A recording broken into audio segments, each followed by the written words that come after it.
Oh, yan na guys. May blessing na naman tayo. Ayan, thank you Lord sa mga blessing na binibigay mo sa amin. Ang bigat laki Wow.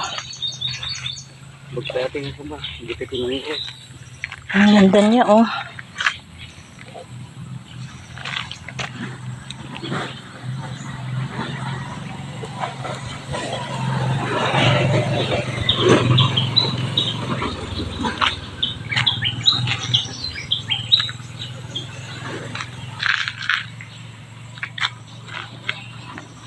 Hindi na kukunin yung isa kasi may wire na nakaharang.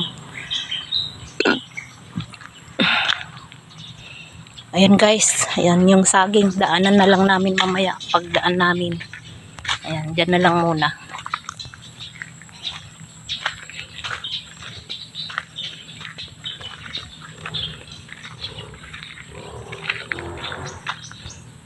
Mayroon pang papaya dito. Puro bulaklak lang ang so ibig sabihin, sabi nila pag ganyang papaya ay namumulaklak lang ay lalaki. Pero sa ibang bansa yung bulaklak na yan ay inuulam nila. So hindi ko pa natryan kung anong lasa kung lulutuin yung bulaklak niya na yan. Ayan guys, thanks for watching.